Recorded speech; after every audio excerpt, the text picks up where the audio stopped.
महाराष्ट्र की राजनीति में पिछले कुछ दिनों से केंद्रीय जांच एजेंसियों की कार्रवाई को लेकर सियासत गरमाई हुई है।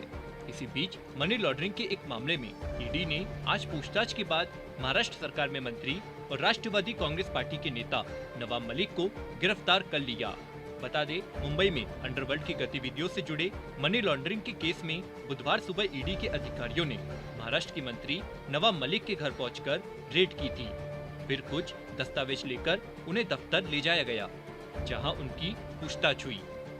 ईडी सूत्रों का कहना है कि नवाब मलिक कई सवालों का संतोषजनक जवाब नहीं दे पाए, इस वजह से उन्हें ईडी ने गिरफ्तार कर लिया। वहीं मलिक की गिरफ्तारी के बाद एनसीपी कार्यकर्ताओं ने ईडी कार्यालय के बाहर प्रदर्शन किया, तो एनसीपी नेता सुप्रिया सुले और शिवसेना नेता संजय राउत ने बीजेपी पर निशाना साधा। आखिर क्या है पूरा मामला और क्या कुछ हुआ आज, जानने के लिए देखिए पॉलिटॉक्स की इस खास रिपोर्ट को। ये है टॉक्स न्यूज नेटवर्क और आप देख रहे हैं पॉलिटॉक्स, राजनीति का कच्चा चिट्ठा। दरअसल पिछले कुछ दिनों से महाराष्ट्र सरकार की महाविकास आघाड़ी सरकार और केंद्र सरकार के बीच बढ़ती तल्खी के तहत सरकार में मंत्री नवाब मलिक को आज सुबह ईडी के कार्यालय में पूछताछ के लिए ले जाया गया। केंद्रीय जांच एजेंसी के अधिकारी सुबह 6 बजे नवाब मलिक के घर पहुंचे, जहां उनसे 1 घंटे तक पूछताछ की गई। इसके बाद उन्हें सुबह 7:30 बजे ईडी कार्यालय लाया गया था। ईडी अधिकारियों ने समाचार एजेंसी पीटीआई को बताया था कि 62 वर्षीय मंत्री मलिक को ईडी ने मुंबई अंडरवर्ल्ड, भगोड़े गैंगस्टर दाऊद इब्राहिम और उनके सहयोगियों की गतिविधियों से जुड़े मनी लॉन्ड्रिंग मामले में तलब किया गया। वहीं ईडी की कार्रवाई से पहले बुधवार सुबह नवाब मलिक के दफ्तर से एक ट्वीट भी किया गया था। नवाब मलिक के ऑफिस से ट्वीट कर लिखा कि न डरेंगे न झुकेंगे, 2024 के लिए तैयार रहे। आपको बता दें, ईडी द्वारा गिरफ्तार किए जाने के बाद जब नवाब मलिक को मेडिकल चेकअप के लिए ले जाया जा रहा था, तब पत्रकार के सवाल पर भी मलिक ने यही कहा, न डरेंगे न झुकेंगे, 2024 के लिए तैयार रहे। वहीं एनसीपी और शिवसेना ने ईडी की कार्रवाई को लेकर केंद्र सरकार पर हमला बोला। एनसीपी नेता सुप्रिया सुले ने कहा कि आज सुबह नवाब भाई के यहाँ ईडी के लोग आए थे। बहुत दिन से बीजेपी के प्रवक्ता, कार्यकर्ता, हितचिंतक उनके ट्वीट करे जा रहे थे कि नवाब भाई और महाविकास आघाड़ी के खिलाफ ईडी नोटिस आएगी, ये होगा वो होगा। वो आज हो गया है। वो जो उनके यहाँ जो इन्फॉर्मेशन, वो जो षड्यंत्र महाविकास आघाड़ी के खिलाफ ये बीजेपी के प्रवक्ता और सब कर रहे थे, वो आज होते हुए पूरा महाराष्ट्र देख रहा है। दुख की बात ऐसी है कि ना नोटिस आई ना कुछ आया।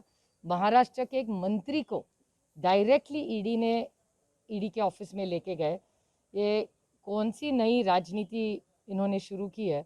मैंने देश में पहली बार ही ऐसा देखा है कि ऐसा आज हो रहा है। लोगों को उनके घर से मंत्रियों को लेके जा रहे हैं। ये महाराष्ट्र का अपमान है। वहीं दूसरी ओर राज्यसभा सांसद और शिवसेना नेता संजय राउत ने कहा कि नवाब मलिक महाराष्ट्र के सीनियर नेता है। नवाब मलिक महाराष्ट्र के कैबिनेट मंत्री है। नवाब मलिक सच बोलते हैं और वो कितने सच बोलते हैं आपने देखा होगा। उनको जिस तरह से ईडी के लोग घर में जाकर लेकर गए हैं, ये महाराष्ट्र सरकार के लिए एक चैलेंज है। मैं मानता हूँ कि एक कैबिनेट मंत्री को हमारे राज्य में आकर केंद्रीय जांच एजेंसी के लोग लेके जाते हैं। जांच कर सकते हैं आप, पुराने कुछ इशू निकाल कर सबकी जांच हो रही है, सबकी जांच हो रही है। 2024 के बाद आपकी भी जांच होगी। और मैंने बहुत ही समझदारी से मैं बोल रहा हूँ, जिम्मेदारी से बोल रहा हूँ, आने वाले दिनों में मैं ये सभी खुलासे करने जा रहा हूँ, चाहे मुझे उसकी कितनी भी बड़ी कीमत चुकानी क्यों ना पड़े। मैं करूँगा, एक्सपोज करूँगा एक को, मैं एक ऑफिसर को एक्सपोज करूँगा। आप देखिए। गौरतलब है कि महाराष्ट्र के पूर्व मुख्यमंत्री देवेंद्र फडणवीस ने नवाब मलिक पर कई गंभीर आरोप भी लगाए थे। फडणवीस ने मलिक पर अंडरवर्ल्ड से संबंधों का आरोप लगाया था। देवेंद्र फडणवीस ने कहा था कि नवाब मलिक के परिजन ने अंडरवर्ल्ड के लोगों से जमीन खरीदी है। यही नहीं, देवेंद्र फडणवीस ने यह भी कहा था कि जमीन को दाऊद के लोगों से बेहद सस्ते दाम में ली गई। आखिर क्यों उन्होंने मुंबई ब्लास्ट के आरोपियों से जमीन की खरीद फरोख्त की?